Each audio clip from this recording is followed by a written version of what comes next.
Amen. Bienvenue sur votre chaîne Les Messagers. Voici le message de cette révélation. Je voulais rejoindre une grande filiale d'une grande entreprise japonaise. Jésus m'a montré dans un rêve, le propriétaire de cette succursale offrant toutes les âmes des cadres de son entreprise au diable. Dans un songe, une voix me dit, « Johan, ton âme n'est pas à vendre, tu m'appartiens, ne me demande pas d'ouvrir cette porte de travail. Je sais ce qui est le mieux pour ta vie, un père sait ce qui est bon pour son enfant. » J'en ai pleuré aux pieds de Jésus, j'étais au chômage, ma femme était enceinte. Je me demandais comment j'allais faire vivre ma famille. Une voix douce a parlé à mon oreille, disant, « Serviteur, ne me crois-tu pas? Tu ne pourras pas gagner cette épreuve si tu doutes de moi. Tu me sers, ne suis-je pas un grand Dieu qui peut t'aider? Ne suis-je pas suffisant pour te donner un travail? Regarde l'immensité de l'univers qui est si grand. Qui a pu le créer? La bénédiction est disponible sur ton chemin et tu es juste devant, continue à marcher jusqu'à ce que tu l'atteignes, sois patient, elle est très proche. » Cette nuit-là, je me suis endormi en paix et j'ai rêvé de plusieurs personnes dans l'église qui marchaient sur une route. Cette route était remplie des grosses pierres qui étaient des obstacles. Beaucoup préféraient marcher sur d'autres sentiers à côté où il n'y avait pas de pierres. Et peu, continuaient à suivre le chemin avec ces grosses pierres géantes. Une voix a dit, « Continuez à suivre ce chemin de la vérité, ne prenez pas d'autre direction en empruntant des chemins faciles. » L'église passa sur ces grosses pierres et continua à marcher jusqu'à ce qu'ils atteignent une partie dangereuse. Une route coupait le chemin avec des grosses pierres, et de nombreuses voitures passaient sans s'arrêter. Les gens devaient traverser la route pour continuer à marcher sur le chemin. Ceux qui n'ont pas fait attention et ont été distraits au moment de traverser se sont fait écraser et étaient morts. Une voix a dit de continuer, de ne pas regarder en arrière, et les personnes qui ont pu traverser le passage de la mort continuèrent leur chemin. Jésus dit que ceux qui sont morts ont été distraits par leur poursuite d'accomplissement personnel, oubliant de se mettre en travers de son chemin et ont été surpris par la mort avant même d'atteindre leurs désirs. Ces morts sont spirituelles. Un jeune homme continuait à marcher sur un chemin et était presque arrivé à sa destination. Mais chaque fois qu'il se plaignait de sa vie, il régressait de 3 rues en arrière. Plus il se plaignait, plus il reculait de 3 rues et il était plus éloigné de la fin de sa destination. J'ai vu une femme marcher sur le chemin et le soleil frappait très fort. Devant elle sur la route où elle marchait, il y avait une maison, à 5 mètres de là où elle se trouvait. Cette femme murmurait à Dieu, parlant de sa situation. Plus elle murmurait, plus elle ne pouvait pas s'approcher de la maison. Quand elle se rapprochait et allait presque atteindre la maison pour se débarrasser du soleil qui la frappait si fort, la maison avançait et elle n'a jamais pu y arriver parce que la propriété et la maison avançaient hors de sa portée. Une voix dit que tous ceux qui murmurent contre moi voient leur bénédiction s'éloigner de leurs mains. Et ceux qui ne regardent pas et se plaignent de leur vie, les bénédictions s'éloignent d'eux chaque jour. Je me suis réveillé de ce rêve symbolique et Jésus m'a donné la révélation. Il m'a fait lire la vie du peuple d'Israël dans le désert qui a pris 40 ans à cause des murmures. Ils n'étaient pas préparés à conquérir Canaan car leur cœur était dur et beaucoup sont morts à cause des murmures, seuls Josué et Caleb avaient mérité d'atteindre le Canaan. La patience de ces 2 hommes leur a permis de ne pas murmurer et d'attendre.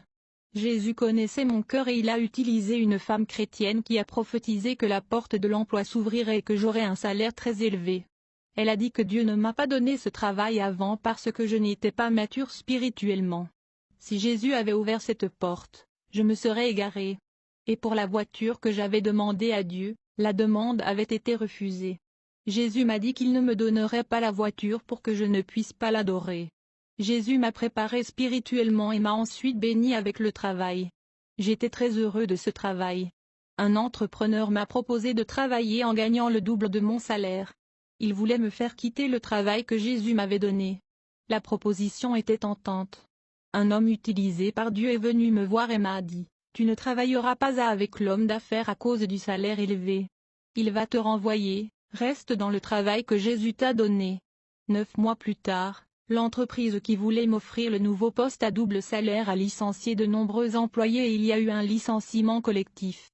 Cette entreprise a fait faillite et beaucoup se sont retrouvés au chômage.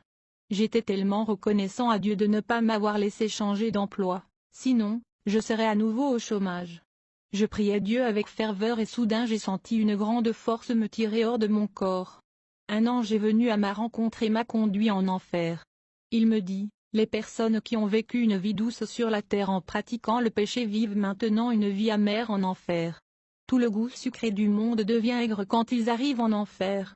Ce que je vais te montrer, ce ne sont pas les impies qui n'ont pas cru en Jésus.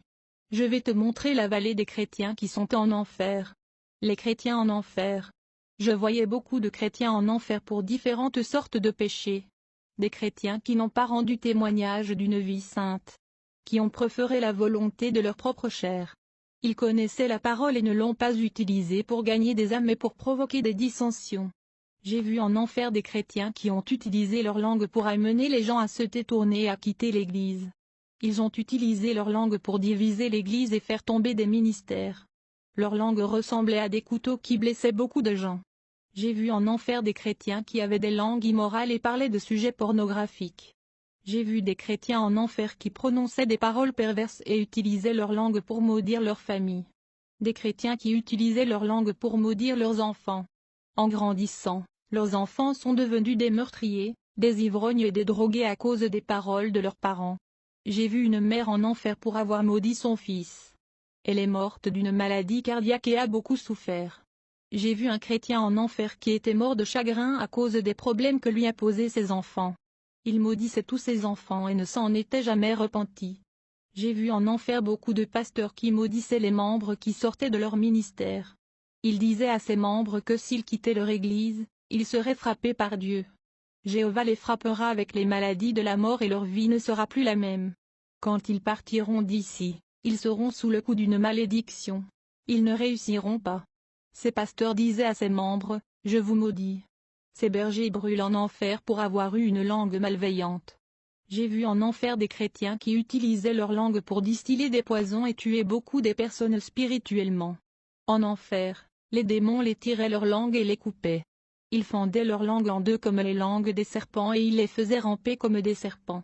Les démons ouvraient leur bouche et y jetaient des braises de feu pour brûler les langues de ces chrétiens.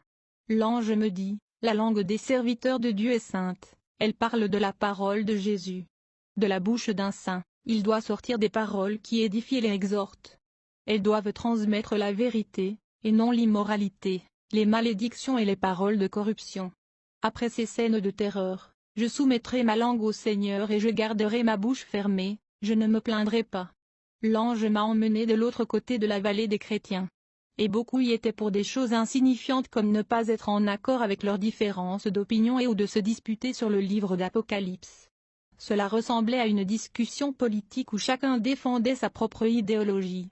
À cause de cela, ils se sont mis à se détester les uns les autres en devenant des ennemis. J'ai vu en enfer des chrétiens qui se sont disputés au sujet de leur dénomination, chacun défendant le nom de son ministère, ressemblant à deux supporters fanatiques défendant leur club de cœur. Deux chrétiens qui sur la terre se rencontraient pour se battre et s'attaquer mutuellement sur leur doctrine sont maintenant en enfer. Les chrétiens qui aiment débattre de la parole et faire la guerre, transformant le vent en tempête et l'étincelle en feu pour se propager. Il y a en enfer des critiques de la Bible qui ont dit que les récits de l'Évangile comportent des erreurs. Il y a ceux qui se considéraient comme les autorités infaillibles des opinions et des conseils. Ils n'aimaient pas être contredits dans leurs idéologies en se mettant en colère. Ils n'acceptent pas les choix personnels et forcent les gens à suivre leurs concepts. Tous ces pharisiens modernes sont en enfer pour leur arrogance et leur vanité. Des hommes enflés par la lettre de la parole mais spirituellement morts. J'ai vu en enfer une femme chrétienne qui humiliait son mari parce qu'il est au chômage et qu'elle seule travaillait. Elle est morte dans un accident de voiture. J'ai vu en enfer un chrétien qui n'avait pas accepté les sages conseils de l'homme de Dieu. Il disait, « Ces paroles ne me servent à rien, je n'accepte pas ces conseils. Mon esprit est assez formé pour ne pas accepter. Je peux donner des conseils, mais je ne veux pas en recevoir. » Ce chrétien est mort avec son orgueil et est allé en enfer. Dieu a utilisé des vessels pour le mettre en garde. Mais il avait rejeté leurs conseils. Proverbe 16 verset 18, l'orgueil précède la ruine, et l'arrogance précède la chute. J'ai vu des chrétiens en enfer parce qu'ils n'avaient pas été capables de surmonter leurs épreuves et blâmaient Dieu pour leurs échecs. J'ai vu de jeunes chrétiens en enfer à cause de la prostitution. Ils priaient Dieu pour avoir une femme et n'avaient pas la patience d'attendre et tombaient dans le péché. J'ai vu des déviants qui ont quitté l'Église et ont dit, Je ne resterai pas dans l'Église à cause de ce frère, je ne fais jamais partie de l'Église, je peux être sauvé sans congrégation. Jésus n'a pas appelé son peuple à rester dans des temples, tout cela est de la religion. Ces frères sans Église ont pensé qu'ils se sauveraient eux-mêmes sans être connectés dans les églises, ils sont morts et sont allés en enfer. Ceux qui n'ont pas de communion avec le corps de Christ et vivent dans la désunion avec le peuple saint de Dieu iront en enfer. Le peuple de Dieu doit être uni pour rencontrer Jésus. L'ange me dit, je vais te montrer la vallée des hypocrites. Il m'a emmené à un endroit où ses frères disaient qu'ils avaient quitté l'Église à cause d'autres frères.